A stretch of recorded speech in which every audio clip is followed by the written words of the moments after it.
안녕하세요. 오늘은 LG 디스플레이에 대해서 알아보러 갑니다. 거래소에 상장되어 있고요. 034220입니다.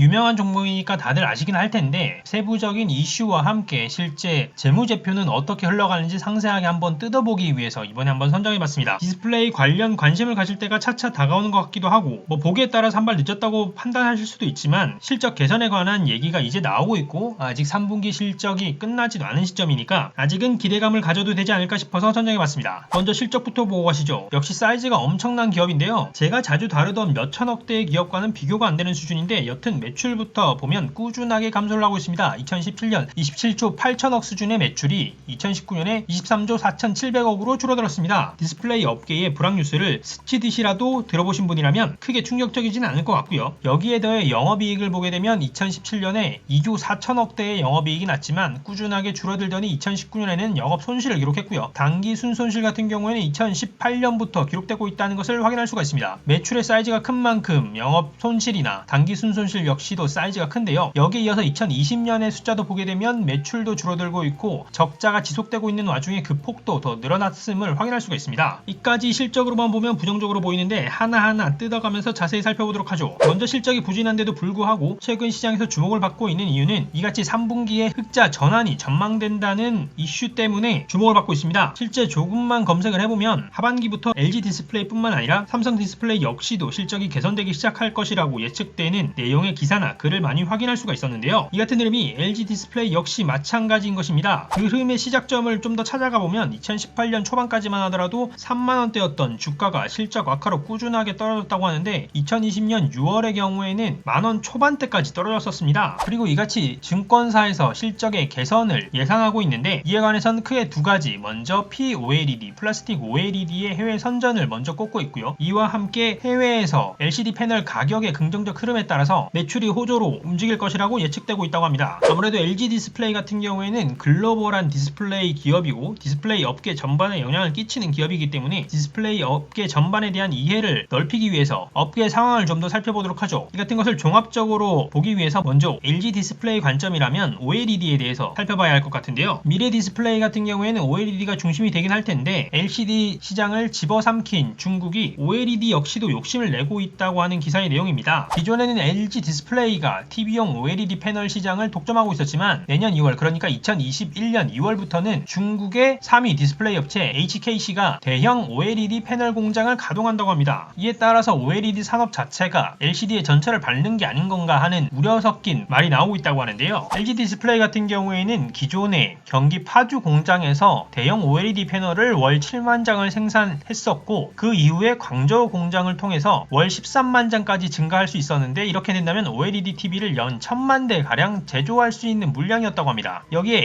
HKC가 이 시장을 진출하려고 하는데 이에 대해서는 실제 TV 제조 업체인 샤오미 등이 OLED TV를 생산하겠다고 밝히고 있는 것과 같이 OLED TV 시장이 커질 것을 대비하는 것으로 보입니다. 여기에 이 기사에서 함께 확인할 수 있는 것은 TV용 OLED뿐만 아니라 중소형 OLED에서 LG가 쉽지 않은 싸움을 이어가고 있다는 부분이었는데요. 삼성 디스플레이 같은 경우에는 적어도 시장 점유율이 꽤나 높기 때문에 이 같은 것을 통해서 버틸 수 있겠지만 LG 디스플레이 같은 경우에는 시장 조사 업체 옴지아에 따르면 LG 디스플레이의 시장 점유율은 2019년 기준 4.8%로 중국 BOE에 이미 뒤처진 상황이었습니다. 그러니까 모바일과 같은 중소형 OLED 패널에서는 이미 뒤처지고 있는데 독점하고 있던 TV용 OLED 패널에 다른 기업들이 진입하고 있다는 뉴스인 것이죠. 그렇다면 이렇게 안 좋은 뉴스만 LG 디스플레이에 있는 것일까요? 그렇지 않습니다. 최근에 애플의 LG 디스플레이가 OLED를 납품하기로 했다고 밝혔는데요. 이 기사에 따르면 아이폰 12 시리즈에 LG 디스플레이가 OLED 패널 약 2천만 개까지 납품할 수 있다고 밝히고 있습니다. 이것을 과거와 비교해보게 되면 지난해 그러니까 2019년에는 500만 개 수준이었는데 2020년 올해 2천만 개니까 4배 정도 성장했다고 볼 수가 있는데요. 여기에 한 가지 더 호재를 꼽자면 노트북 관련 수요가 폭증한 것이 LG 디스플레이에게 호재로 작용하고 있다는 뉴스도 있습니다. 코로나19 여파로 인해서 재택근무 등이 늘어나게 되면서 노트북 수요가 증가하고 있고 이에 따라서 노트북용 패널의 출하량이 지난해와 비교해서 크게 증가하고 있다고 밝히고 있는데요. 여기에 이어 이 시장을 좀 더 자세히 들여다보게 되면 LG 디스플레이 같은 경우에는 중국이나 대만이 저가형으로 밀어내기에 집중하고 있는 것과 달리 고부가 가치 패널에 경쟁력이 있다고 하는데요. 실제 IPS나 QHD 그러니까 쿼드 HD 해상도 이상급의 시장 점유율이 26%, 61%로 모두 글로벌 글로벌 1위라고 합니다. 이처럼 호재인 뉴스도 있긴 한데 저희가 이런 그룹사를 살펴볼 때 반드시 살펴봐야 하는 것이 그룹 내 관계도 함께 살펴봐야 하는데요. 스마트폰과 디스플레이의 중국 기업 공세가 강화되면서 그룹 내에서도 함께 하지 않고 각자 도생하는 경우가 LG뿐만이 아니긴 했는데 어쨌거나 LG도 서로 다른 길을 가고 있는 것으로 보입니다. LG전자의 경우에는 BOE를 통해서 패널을 받고 있는데 LG 디스플레이 같은 경우에는 앞에서 본 것처럼 애플향 공급에 집중을 하고 있죠. 이 같은 것은 LG전자가 최근 광고를 하면서 열심히 밀어붙였던 벨벳에서도 그랬고 화제를 좀 끌 것 같은 윙에서도 BOE 패널을 사용하고 있다고 밝혔습니다. 이 같은 것은 원가 절감의 차원이라고 보고 있는데요. 아무래도 LG전자의 모바일 사업 부분 MC 사업본부가 올 2분기까지 21분기 연속 적자를 이어가고 있기 때문에 그룹 내 협력보다는 스스로 살아나는 것이 먼저 우선이라고 판단했고 이에 따라서 각자 도생을 하고 있는 건 아닌가 싶습니다. 그리고 LG 디스플레이 같은 경우에는 앞에서 본 대로 아이폰에 공급을 하기도 했지만 POLED에 투자를 하면서 힘을 싣고 있는데요. 이 POLED가 뭔지, 왜 미래지향적 기술 혹은 제품으로 언급되는지 한번 알아보도록 하죠. 쉽게 이해하기 위해 POLED와 그냥 OLED를 비교한 것을 통해서 확인해 볼 수가 있는데 OLED는 유리 기판 위에 TFT나 OLED를 형성하게 되는데 POLED 같은 경우에는 유리 기판 위에 플라스틱 자재의 용액을 필름화시켜서 얹고 그 위에 TFT와 OLED를 형성한다고 합니다. 그리고 이 같은 공정에 따라서 레이저로 유리에서 플라스틱 기판을 떼어내고 보호 필름을 붙여서 완성할 수 있다고 하는데요. 이에 따라서 유리가 아니기 때문에 이런 굴곡도 가능한 것으로 보이는데요. 그리고 실제 이 같은 기술의 상용화는 물론 납품도 시작하고 있는 것으로 밝혀지고 있습니다. 먼저 벤츠 S클래스에 납품한다고 밝혔는데요. 아무래도 새로운 기술과 제품이다 보니까 고급 브랜드와 제품에 먼저 적용되는 것으로 보입니다. 벤츠 S클래스에 적용되는 것이 7월이라고 한다면 그 이전 지난 2월에는 캐딜락에 이미 공급한다고 밝혔던 바도 있고요. 이것이 외부 자료를 통해서 보게 되면 위기에 대해서는 어느 정도 산업에서 인지가 되고 있기 때문에 호재에 관한 이슈가 많은데요. 그렇다면 실제 LG 디스플레이의 현황은 어떤지 내부 자료를 통해서 확인을 해보도록 하죠. 먼저 2019년의 사업 보고서를 보게 되면 앞에서 다른 많은 것들, 사업의 내용 등을 다 살펴봤기 때문에 사업 내의 숫자를 중심으로 살펴보도록 하죠. 사업 내의 숫자, 그 중에서도 시장 점유율을 좀 살펴보게 되면 누적적으로 봤을 때 모니터의 점유율 감소와 함께 태블릿 디스플레이의 점유율 감소가 눈에 띄는데요. 다행히 TV나 노트북의 경우에는 2019년을 기준으로 봤을 때 그렇게 많은 점유율 감소가 이어지진 않은 것으로 보입니다. 그렇게 본다면 적어도 2019년까지는 중국의 공세에도 불구하고 TV나 노트북의 경우에는 선방한 것으로 보이는데요. 여기에 더해 기업 내 매출을 한번 살펴보도록 하죠. 아쉽게도 미래지향적이라고 하는 POLED 관련한 내용은 따로 분류되어 있지 않다는 건 아쉬웠고요. 어쨌거나 제품별로 봤을 때 앞에서 확인했던 것처럼 TV용 패널의 경우에는 OLED 시장을 독점하고 있는 등 시장 우위적 요소가 있어서 그런지 기업 내에서도 가장 중요한 매출을 차지하고 있는 것을 확인할 수가 있었고요. 그 다음이 스마트폰 등 모바일이었고 그리고 모니터, 노트북 같은 경우에는 크지 않은 비중을 차지하고 있다는 것을 확인할 수 있었습니다. 이렇게 사업에 대한 내용을 쭉 정리해보면 LG 디스플레이는 POLED를 통해서 독보적 위치를 만들어가고 있는 것과 함께 디스플레이 자체의 개선을 통해 기술력으로 앞서 나가지 않으면 길게 봤을 때는 중국의 위협을 피해갈 수 없는 게 맞아 보이긴 했는데요. 다만 LG 디스플레이 수준으로 대규모 기업이 하루아침에 사라질 리는 없으니까 아직 중간중간 기회가 있는 것 같은데 그 같은 기회를 잘 살려나가면서 시간도 벌고 기술력도 쌓아나가야 하지 않을까 싶습니다. 그럼 어쨌거나 높았던 매출 자체를 어떻게 관리하고 있는지 숫자를 좀 더 자세히 살펴보도록 하죠. 앞에서 본 것처럼 매출은 감소하고 있는데 그 와중에 18년과 19년을 보게 되면 매출은 감소했지만 매출 원가의 경우에는 감소하지 않고 오히려 소폭 늘어난 것을 확인할 수가 있습니다. 매출 수준을 유지하기 위한 고정비 등의 매출 원가가 매출의 턱 밑까지 차버린 것 아닌가 싶은데요. 이윤이 나기 힘든 구조가 이미 되어버린 수준으로 보입니다. 여기에 더해 위기에 처했다 보니까 연구개발비 같은 것을 줄일 수도 없었고 판매 활동 비용도 크게 줄일 수가 없었는데요. 판매 활동의 비용을 보게 되면 광고 선전비도 늘었고 명예퇴직 등을 실시했는지 퇴직 위로금을 비용으로 지급해서 급여와 퇴직급여 등도 늘었고 AS 비용도 함께 늘어난 것을 확인할 수가 있었습니다. 이처럼 매출 원가는 턱 밑까지 차올랐고 비용도 늘었다 보니까 영업이익 같은 경우에는 영업 손실로 전환해서 기록할 수밖에 없었고요. 영업 외 활동도 보게 되면 다른 것보다 기타 영업 외 비용이 크게 기록된 것이 눈에 띄었는데요. 이에 대해서는 유형자산의 손상차손이 1조 2천억 원 이상 기록된 것이 크게 영향을 끼쳤고 이와 함께 금융비용도 적자에 영향을 끼쳤는데 이자 비용이 800억에서 1,700억으로 늘어난 것이 금융비용 증가에 영향을 끼쳤습니다. 영업이익도 적자, 영업손실이었는데 이같이 영업 외 활동에서도 손실이 나다 보니까 당연히 단기 순손실을 기록할 수밖에 없었고요. 이어서 재무상태표를 보게 되면 매출과 이익이 감소하고 있었습니다. 있었음에도 불구하고 자산은 늘어나고 있다는 것을 확인할 수가 있었습니다. 이렇게 늘어난 자산 중에서 유동자산에서는 현금성 자산의 증가가 눈에 띄긴 했는데 이보다 비유동자산의 유형자산의 증가가 훨씬 더 크게 와닿았습니다. 현금성 자산의 경우에는 내부에서 창출되는 이익이나 매출이 아니라고 하더라도 외부의 차입금 등을 통해서 늘어날 수가 있긴 한데 유형자산의 경우에는 어떻게 늘어났는지 외부 자료를 통해서 확인할 수가 있었는데요. LG가 베트남 하이퐁에 공장을 지으면서 유형자산이 늘어난 것으로 보입니다. 부채는 역시 앞에서 살펴본 것과 같이 자산의 증가와 마찬가지로 부채 역시 증가했는데요. 부채의 증가에서 크게 영향을 끼친 것은 유동부채라고 하기보다는 비유동부채의 증가가 크게 영향을 끼쳤다고 볼 수 있습니다. 그리고 그 비유동부채에서도 비유동 금융부채가 많이 늘었는데요. 이 비유동 금융부채의 상세 내용을 보게 되면 19년에 늘어난 내역을 확인해 봤을 때 외화 장기 차입금, 그러니까 장기 차입금 중에서도 한국 돈인 원화가 아니라 달러나 유로화 등 외화를 기반으로 한 장기 차입금이 18년에 2조 5천억에서 19년에 6조 원으로 증가하면서 전체 부채의 증가를 이끌었습니다. 쉽게 말하면 차입금으로 인해서 부채가 크게 늘어난 것이라고 할 수가 있겠죠. 이와 함께 자본을 보게 되면 부채는 꾸준하게 늘어나는데 아무래도 이익은 줄어들고 있다 보니까 자본이 줄어들어서 17년에 부채 비율 100% 수준을 육박하는 단계에서 18년에 넘어선 이후 19년에는 200%에 달하는 부채 비율을 보이고 있습니다. 이 같은 모습이 최근에는 어떤 모습으로 진행되고 있는지 살펴보도록 하죠. 단기보고서에서도 먼저 재무상태표를 보게 되면 자산에는 큰 변화가 없다는 것을 총계에서도 세부 계정에서도 봤을 때 큰 변화가 없다는 것을 알 수가 있고요. 부채는 소폭 감소한 것을 확인할 수가 있습니다. 이에 따라서 부채 비율 같은 경우에는 200%에서 조금은 멀어진 수치를 기록을 했고요. 이어서 손익을 보게 되면 분기 기준으로 봤을 때도 누적 기준으로 봤을 때도 매출이 감소했는데 상대적으로 분기 매출의 감소가 적어서 1분기 매출 감소가 뚜렷했던 것으로 보이고요. 하지만 원가율을 보게 되면 분기 기준으로 봤을 때 매출 수준이 작년 동기와 올해 2분기가 비슷한 수준이었지만 매출 원가는 2020년 2분기의 매출 원가가 훨씬 더 높다는 것을 쉽게 눈으로 확인할 수가 있습니다. 실제 원가율이 2020년 2분기에는 97.6%의 원가율이 기록되면서 2019년보다 훨씬 더 높은 수준으로 매출의 턱밑까지 원가율이 추격해 있다는 것을 알 수가 있었고요. 이 같은 수준이라면 조금만 더 생산하다가는 손해가 되는 시점이 올 것 같은 수준이었습니다. 이로 인해서 매출 총이익은 크게 감소했는데 아무래도 지속적으로 적자가 되고 있기도 하고 원가율도 높은 수준으로 유지가 되고 있다 보니까 전사 차원에서 비용 절감을 한 것이 아닌가 싶은데 그에 따라서 판매비를 비롯해서 모든 비용이 줄어든 것을 확인할 수가 있었고요. 하지만 그럼에도 불구하고 적자의 폭은 작년 동기 대비해서 더욱더 커져서 영업손실 8,789억을 기록했습니다. 이는 전년 동기의 5천억 영업손실에 비하면 크게 늘어난 영업손실이라는 것을 확인할 수가 있고요. 여기에 영업 외 활동도 보게 되면 금액 자체는